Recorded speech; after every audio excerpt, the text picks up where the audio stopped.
Здравствуйте, ребята! Приветствую вас на уроке Родиноведения. Тема урока – полезные ископаемые Кыргызстана. Сегодня на уроке узнаете, что такое полезные ископаемые. Познакомитесь с разнообразием полезных ископаемых. Узнаете о способе добычи и использовании полезных ископаемых. Девиз урока. Сегодня мы будем опять наблюдать, выводы делать и рассуждать. А чтобы урок пошел каждому впрок, активно в работу включайся, дружок. Посмотрите на нашу землю. Богата и разнообразна природа нашей земли. Одни богатства находятся на поверхности земли, другие спрятаны глубоко в земле. Какие хитрые секреты таят обычные предметы? Блестят в солонке минералы, снежинки – это же кристаллы, фольга, скрывавшая конфету – металл, такой же, как в ракетах. Таит его простая глина, сестра сапфира и рубина. А коль споткнешься ты о камень, не думай, что виной булыжник. И тут всесильная природа тебе подсунула породу. Как вы думаете, о каких богатствах и секретах пойдет сегодня речь? Верно, о полезных ископаемых. Что означает сочетание этих слов? Полезные, потому что приносят пользу людям. Ископаемые от слова «копать». Полезные ископаемые – это все природные богатства, которые люди добывают из глубины земли или с ее поверхности и используют в хозяйстве. Полезные ископаемые делятся на три группы. Первая группа – горючие.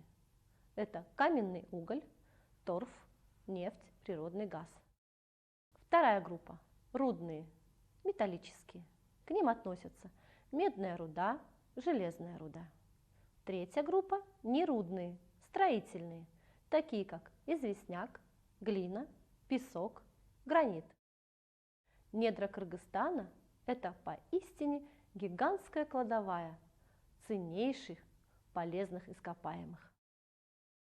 Полезные ископаемые – бесценное богатство нашей страны.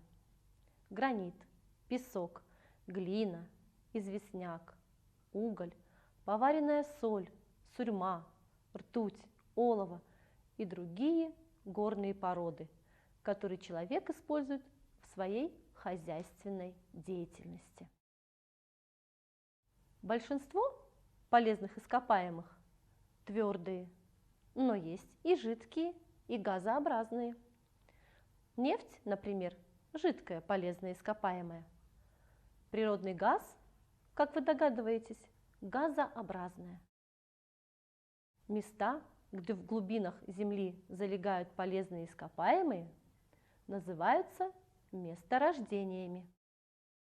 Назовите профессию людей, которые изучают полезные ископаемые и отыскивают их месторождения.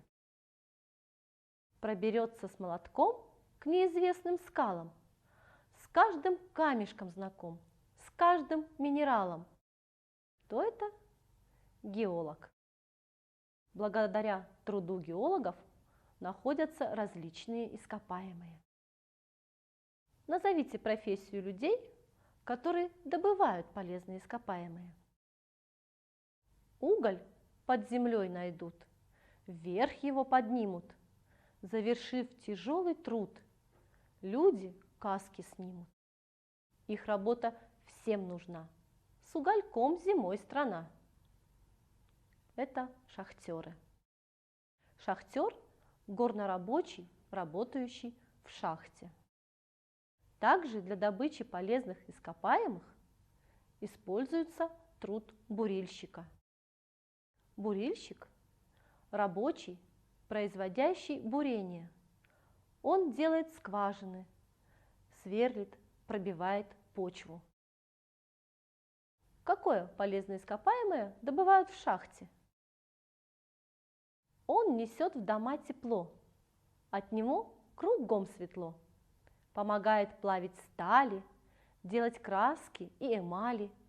Он черный, блестящий, помощник настоящий. Это уголь. Уголь используется для отопления жилых помещений, изготовления краски, лекарств, пластмассы, духов. В Кыргызстане уголь добывают на таких месторождениях, как Таш-Кумыр, Кызыл-Кия, Солюкту, Минкуш, Кара-Кече, Кокджангак и другие. Месторождение Кара-Кече расположено в межгорной впадине у рек Тоскон-Теке и Кара-Кече на высоте свыше 2800 метров над уровнем моря. Площадь месторождения относится к Джумгальскому району Нарынской области. Каракеченское буроугольное месторождение считается крупнейшим в стране. Угольное месторождение открыто техником Валерием Субботиным в 1913 году при изыскательных работах по Джумгальскому водохранилищу.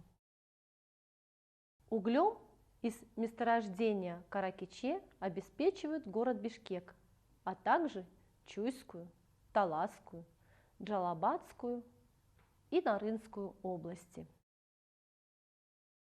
Какие полезные ископаемые добывают в карьере? Он очень нужен детворе, он на дорожке, во дворе, он и на стройке, и на пляже, и он в стекле расплавлен даже. Это песок. Покрывают им дороги, улицы в селениях, а еще он есть в цементе. Сам он удобрение. Это известняк. Известняк широко применялся в качестве строительного материала. Мелкозернистые разновидности использовали для создания скульптур. Очень прочен и упруг, строителям надежный друг. Дома, ступени, постаменты красивы станут и заметны. Это гранит. Глину, песок, известняк, гранит раньше добывали с помощью кирки и молотка, сейчас с помощью взрывов. Затем экскаваторы подбирают породу и отправляют на завод, где ее обрабатывают. Я вам расскажу о полезном ископаемом, которое добывают в нашей республике. Это песок.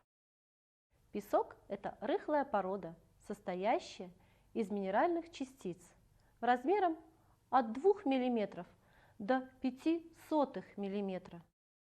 Цвет у него бывает различный – черный, зеленоватый, красноватый, желтый и белый песок встречаются чаще всего. И это зависит от того, из какой породы он образовался. Потому что песок – вторичная порода. Он представляет собой продукт разрушения твердых пород под действием солнца, воды и ветра. Чаще всего песок образуется из кварца. Его жилы пронзают гранит, слюду и другие породы. Обычно больше всего в песке кварца. Благодаря его присутствию песок незаменим в стекольном производстве. Миллионы тонн песка используют при литейном деле, при плавлении металла. Да и кирпич не сделаешь без песка. Отгадайте, о каком полезном ископаемом пойдет речь дальше? Без нее не побежит ни троллейбус, ни такси, не поднимется ракета. Отгадайте, что же это? Нефть. Нефть – жидкое, маслянистое горючее вещество черного цвета, которое употребляется в качестве топлива, а также как сырье для получения различных продуктов – керосина, бензина и так далее. Чтобы ее добыть, люди строят буровые установки, бурят глубокие скважины, в которые опускают трубы. Затем по специальным путепроводам она поступает к местам переработки и потребления. А еще бывают и такие полезные ископаемые. На кухне у мамы помощник отличный. Он синим цветком расцветает от спички. Это газ. Нефть и газ в республике добывают на месторождениях Майлысай и Чангырташ. История нефтяного промысла Чангырташ уходит в далекое прошлое. Кочевники-кыргызы давно замечали родники маслянистой черной жидкости на береговых откосах Карадарьи. Как-то на речной заводе вспыхнула кровь шайтана, и кочевники помчались за муллой. Долго старец молился, выпрашивая прощения у Аллаха за грехи его соплеменников, и посоветовал построить у заводи мечеть, которая вскоре была сооружена. Но кровь шайтана продолжала сочиться из откосов. Она привлекла внимание геологов, которые вели поиски нефти в этом районе еще в дореволюционное время. Промышленная добыча нефти на Чангырташе фактически начата с 1937 года и стала увеличиваться после открытия месторождения Кокташ и Избаскент. В настоящее время добыча нефти по сравнению с 1937 годом увеличилась почти в 300 раз. Геологи продолжают вести разведку новых месторождений. Полезные ископаемые – это богатство Земли. Закон об охране природы требует, чтобы люди бережно использовали полезные ископаемые, не допускали потерь при их добыче, переработке, перевозке, хранении. Все полезные ископаемые в нашей стране подлежат охране. Подведем итог урока. О чем мы говорили сегодня на уроке? Почему полезные ископаемые так называются? Как называются профессии людей, которые добывают полезные ископаемые? Как называются места, где залегают полезные ископаемые? Узнайте у взрослых или из интернета, какими еще полезными ископаемыми богата наша страна. А я прощаюсь с вами. До свидания, до новых встреч!